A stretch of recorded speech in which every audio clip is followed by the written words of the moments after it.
আসসালামু আলাইকুম। তো অনেকদিন পর ভিডিওর সামনে আসলাম। অনেক ব্যস্ততার কারণে ভিডিও দেওয়া হয় না।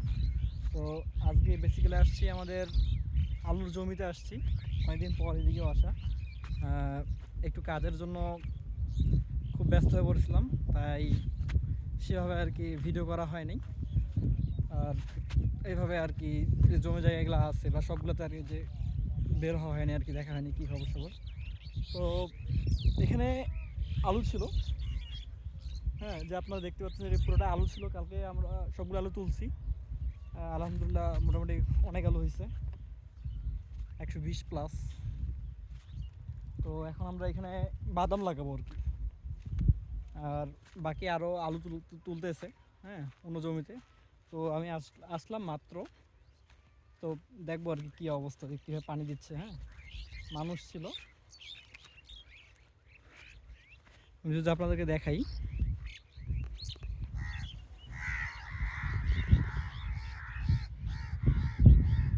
পানি দিচ্ছে, পানি নিয়ে আসতেছে। আমরা এই দিক থেকে পানি নিয়ে আসতেছি। হ্যাঁ, এই যে পানি ওই দিক থেকে নিয়ে আসতেছে।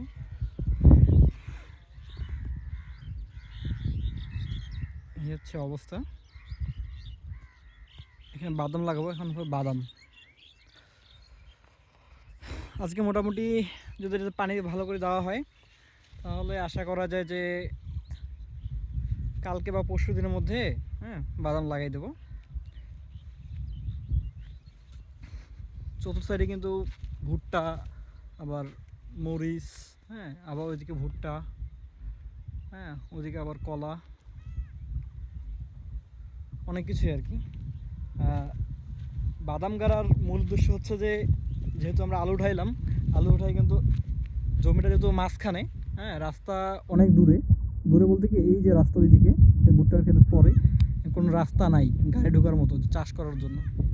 তার জন্য আর কি আলু উঠায় সাথে সাথে আর কি পানি দিলাম। পানি দিয়ে আর কি, পানি দেওয়ার পরে দেখা যাচ্ছে জমিটা এক প্রকার কিন্তু তৈরি হয়ে গেছে। হ্যাঁ, এর মধ্যে কিন্তু এখন যদি আমরা বাদাম লাগাই, হ্যাঁ, বাদাম সুন্দর লাগা যাবে। এখন চাষ করার প্রয়োজন হচ্ছে না। এটা মানে বড় একটা বেনিফিট। হাল চাষ করার বাদেই, হ্যাঁ, ফসল ফলানো যাবে। এতটুকুই। ধন্যবাদ সবাইকে। আসসালামু আলাইকুম।